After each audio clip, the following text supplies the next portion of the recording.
Así quedó la vivienda, después del ataque criminal de los gringos. Mira, ve, gringo, derecho humano, mira tu derecho humano, una familia. Nicolás Maduro ha sido capturado. El mandatario se encuentra preso, acusado de, entre otras cosas, narcotráfico. Pero ¿qué va a pasar con Venezuela? La nación, rica en petróleo, con una cúpula chavista fuerte y con alianzas de dudosa fiabilidad, se encuentra en una crisis sin precedentes. Aunque haya asumido la vicepresidenta Delcy Rodríguez, Donald Trump confirmó que es él quien administra el país y lo comprobó sacando litros y litros de petróleo en los últimos días. Venezuela es un barco sin un capitán al mando, esperando estrellarse en cualquier momento. Luego de una tensa calma posterior a la captura de Nicolás Maduro, en la madrugada del 6 de enero de 2025, Caracas volvió a arder. De acuerdo con fuentes oficiales, como también con usuarios de redes sociales, se reportaron disparos y movilización de personal militar en las inmediaciones del Palacio Miraflores. El sonido de las balaceras y la violencia nocturna alertó a los habitantes. Muchos pensaron que se trataba de una nueva invasión, otros que era un golpe de Estado.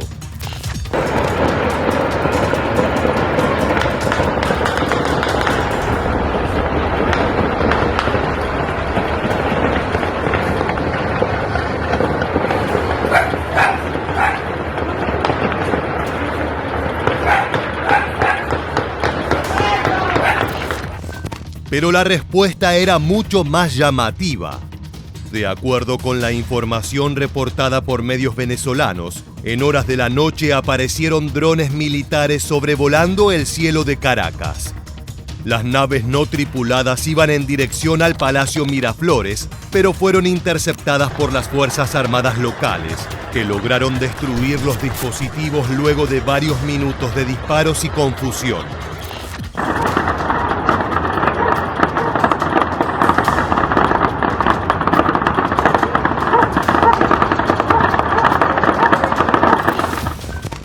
Una vez que cesó el fuego, la pregunta era: ¿quién envió estos drones? Lo cierto es que en este caso no hay una respuesta segura. Los medios oficiales afirman que fue una nueva avanzada norteamericana en suelo venezolano.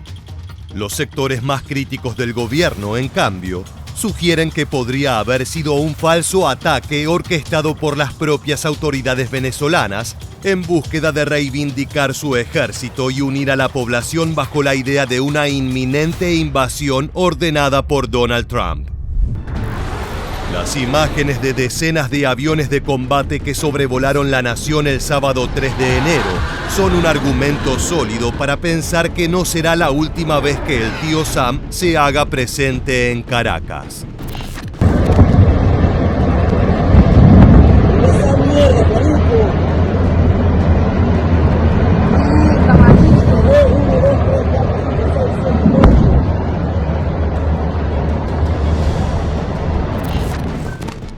La única certeza que dejó la misteriosa noche de los drones es que la crisis política que se vive en Venezuela promete generar caos social y mucha confusión en la era de las fake news y las operaciones mediáticas.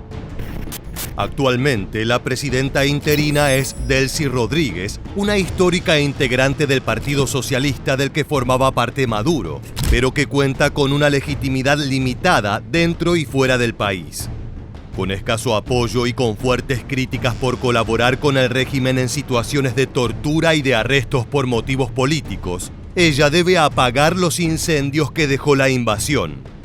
Sin embargo, contra muchos pronósticos, Rodríguez parece dispuesta a negociar, a establecer un diálogo que hasta la captura de Maduro se encontraba totalmente pausado.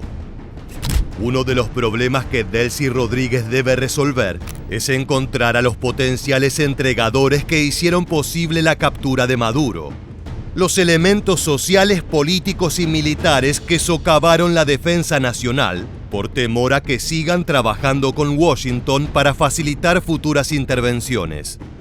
Esto ha provocado un estado de histeria y paranoia en la que cualquiera es sospechoso, aumentando la violencia institucional y recrudeciendo la mano dura que ya caracterizaba al gobierno.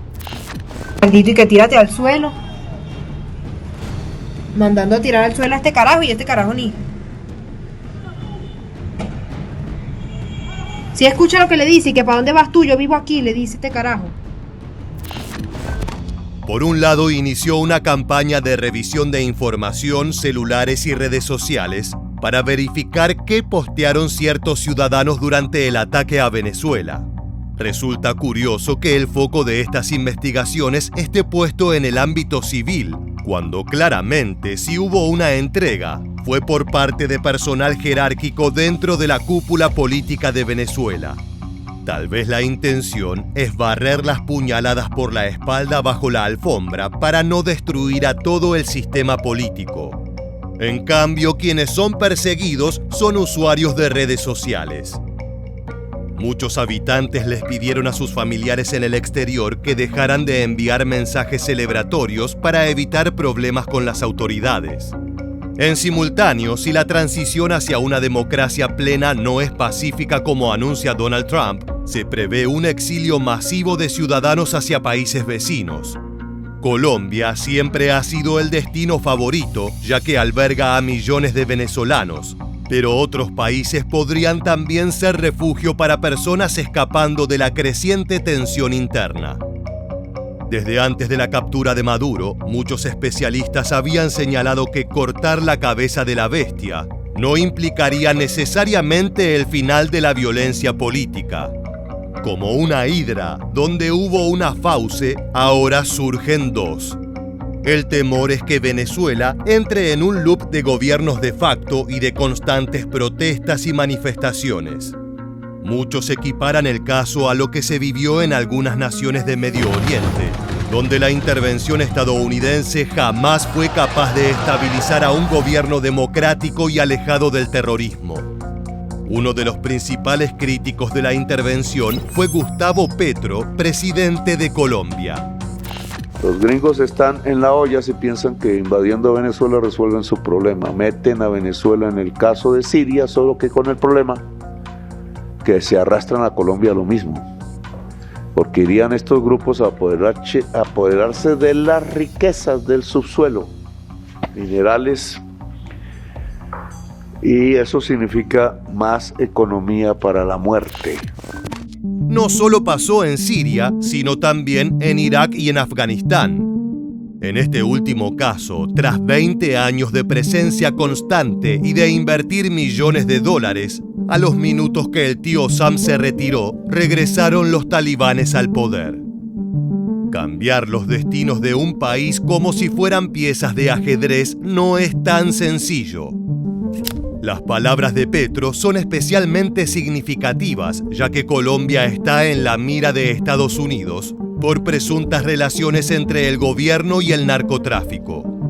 Donald Trump lo acusó sin rodeos de ser un productor de cocaína, y ahora sabemos que sus amenazas son una garantía de acción.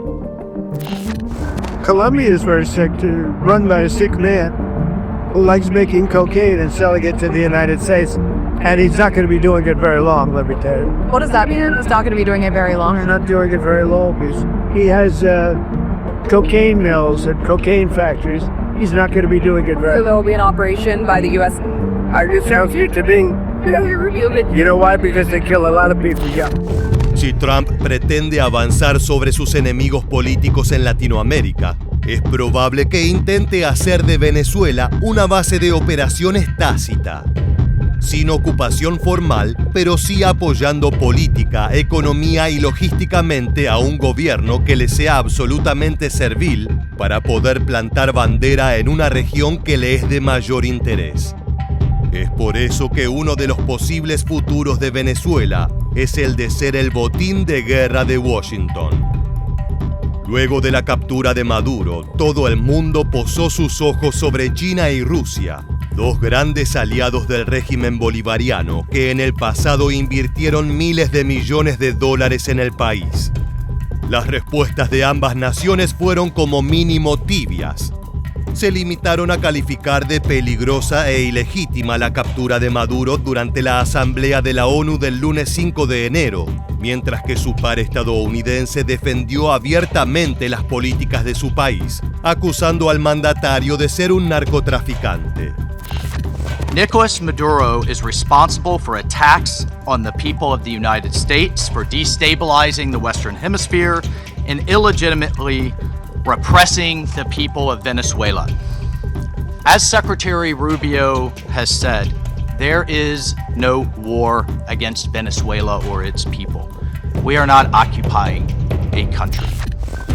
Los más conspiranoicos y suspicaces advierten un posible acuerdo tripartito entre Estados Unidos, Rusia y China para dividir el escenario global en zonas de influencia regionales.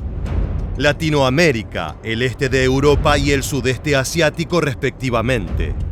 En otras palabras, Venezuela, Ucrania y Taiwán serían los botines de una guerra silenciosa en la que todos los contendientes saldrían ganando. Parece ser un negocio redondo para las potencias. Algo llamativo en la postura actual de Estados Unidos es que posterior a la intervención directa para capturar a Maduro, ni Trump ni Marco Rubio han puesto su atención en cómo podría darse esa transición democrática y pacífica que han prometido. En discursos han citado que su sueño es ver a Venezuela libre, pero en los días subsecuentes al arresto del mandatario, no han hecho mención a los presos políticos, al futuro de los líderes partidarios, al estado actual de las Fuerzas Armadas, ni a posibles colaboraciones para que el país se ordene de manera correcta y no mediante el caos y la competencia entre sectores que sueñan ocupar el trono que hasta hace poco tiempo ocupaba Nicolás Maduro. Esto anticipa un panorama muy difícil para la nación venezolana, donde no asoman figuras lo suficientemente fuertes como para hacerse cargo del problema, unir a la población y mantener en línea al ejército. Sobre las Fuerzas Armadas hay mucho que ha entrado en duda luego del sábado 3 de enero. La paliza que recibieron de parte de una fuerza invasora y la escasa reacción que tuvieron para evitar la captura de su presidente es llamativa. Ya sea por incapacidad o colaboración, el ejército sufrió un duro golpe a su legitimidad. Muestra imágenes ya de día, las primeras, Andreina, de los daños, al parecer, en instalaciones militares de ese país tras el ataque, tras los bombardeos hechos por aeronaves estadounidenses. Por supuesto, hay algo que subyace a la situación de Venezuela: el petróleo. Ese líquido negro subterráneo que transforma a la nación en una de las más ricas del planeta. La administración Trump pretende negociar con Delcy Rodríguez o con la figura política que termine liderando esta nueva etapa de Venezuela para obtener todas las facilidades necesarias para bombear petróleo y reactivar el flujo económico que existía previo a las estatizaciones. Para muchos analistas, esto sugiere que a Trump no le interesan realmente los nombres propios, los prontuarios o las maneras.